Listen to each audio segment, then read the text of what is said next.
Welcome back. Assembly ఎన్నికలలో కూడా రాష్ట్రం మొత్తం ఖమ్మం వైపే చూస్తుంది. మళ్ళీ ఇప్పుడు ఖమ్మం ఎంపీ సీట్ వైపే చూస్తోంది.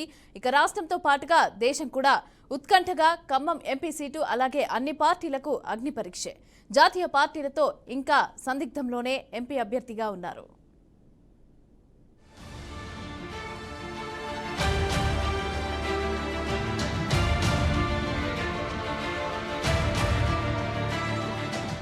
ఖమ్మం జిల్లా కాంగ్రెస్ జిల్లా అని మొదటి నుంచి పేరుంది.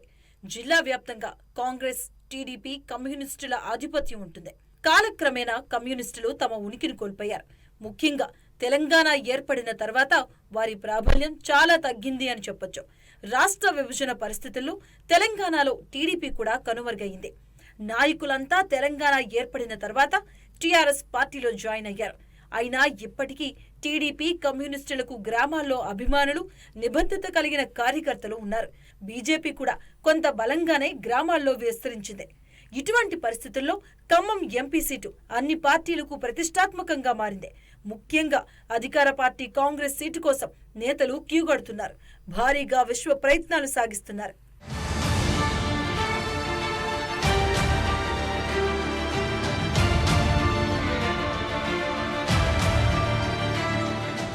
ప్రస్తుతం ఖమ్మం కాంగ్రెస్ అభ్యర్థుల రేసులో ప్రముఖంగా 3 మంత్రుల కుటుంబ సభ్యులు ఎదురుచూస్తున్నారు.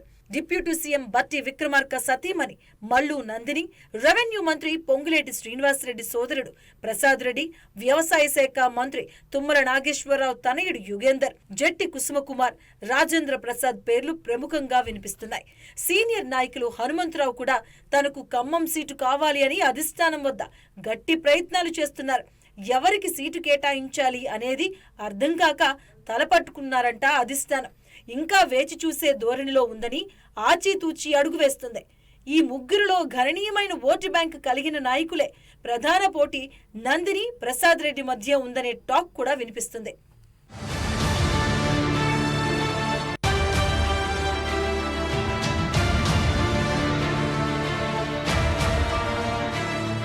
బీఆర్ఎస్ పార్టీ ఓటమితో కాంగ్రెస్ కు ప్రత్యామ్నాయ పార్టీ బీజేపీ అని ప్రజలు ఒక నిర్ణయంతో ఉన్నారు.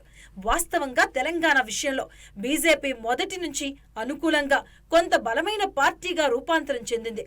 మోడీ ఇమేజ్, హిందూతత్వ అభిమానంతో ఎంపీ ఎన్నికల్లో పుంజుకోవడానికి పక్కా ప్రణాళికతో ముందుకు సాగుతుంది. బీజేపీ నుంచి తాండ్ర వినోద్రావు, డాక్టర్ వెంకటేశ్వర్లు, దేవకి వాసుదేవరావు, గెల్లా సత్యనారాయణ మొదటి టికెట్ రేసులో ఉన్న ఆ తర్వాత వినోద్రావు, వెంకటేశ్వర్లు ముందుకొచ్చారు. ఆ తర్వాత జలగం వెంకట్రావు చేరికతో ఎంపీ సీటు తనకే అని అనుకున్నారు. కానీ బీజేపీ అధిష్టానం ఆలోచనలు వేరుగా ఉన్నాయి.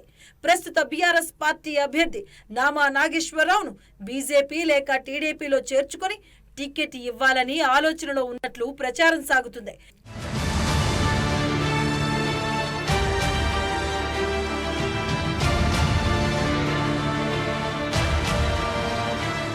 ఖమ్మంలో ఉన్న కమ్మ సామాజిక ఓట్లు, టీడీపీ ఓట్లు నామాకు అనుకూలంగా భావిస్తున్న బీజేపీ ఆయన వైపు చూస్తుంది అనే చర్చ నడుస్తుంది. ప్రస్తుత ఎంపీ నామా పక్కచూపులు చూస్తున్నారని భావించిన కేసీఆర్ ముందు చూపుతో వ్యవహరించి నామా నాగేశ్వర అభ్యర్థి తత్వాన్ని ఖరారు చేశారు.